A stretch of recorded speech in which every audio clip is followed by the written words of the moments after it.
It is a case that really asks the important question of whether a senior White House aide and alter ego of the president can be compelled to testify by Congress. And this is where we're at. Joining me now is that man, author of Taking Back Trump's America, former Trump White House trade advisor Peter Navarro. Pete, double standards and justice, my friend. Go for it. And by the way, 4 months, a lot of your money defending yourself. What's your reaction? Well, look, Eric, I didn't want this, but I'm at a moment in history where United States versus Peter K. Navarro will determine the future of the constitutional separation of powers as it pertains to something that goes back to George Washington, which is the use of executive privilege as a way to ensure the best kind of decision-making in the Oval Office. The concept, which is enshrined already in the Supreme Court, is that if folks like me, the highest advisors to the president, can't provide the president with confidential information without worry of having it leaked over to a partisan legislature, he won't get the best information, and he has to be protected too.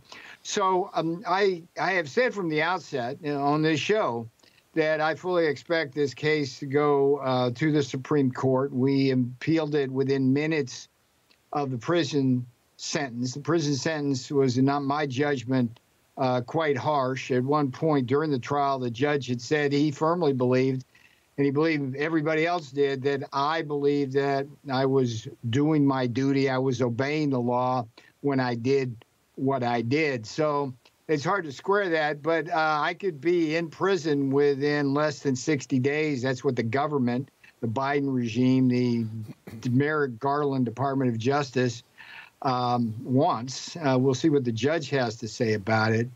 But I think it's important to point out that I'm the first senior White House aide ever charged with this crime in the history of our republic. And what's so strange, loving about the whole thing is that... Didn't Eric Holder get charged with it as well?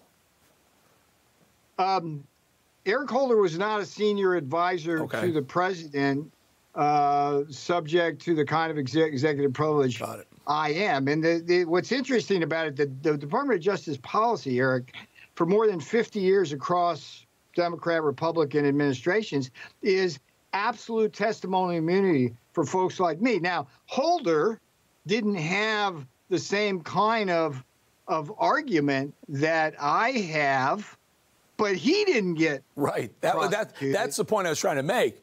Eric Holder, he was chief of staff to Obama, charged with the same crime or charged with the same charges as you, and it gets washed away. And well, let me go you one better. There are 3 cases, Eric.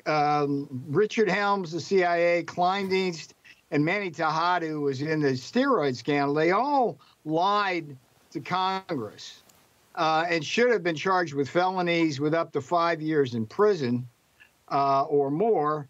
And each one of those gentlemen were charged under the misdemeanor statute I was, and none of them got any prison time. They got probation. And it's just, I mean, all of this boggles your mind. The bottom line is they're trying to get Donald Trump in prison and to stop him from getting elected president. I'm chum in the water. I'm the appetizer. If I can go to prison, I'm telling you, everybody watching the show, Eric, needs to wrap their head around the idea that they can put Donald Trump in prison. They're putting me in prison for doing what I thought was my duty out of honor to this country and duty to my oath of office.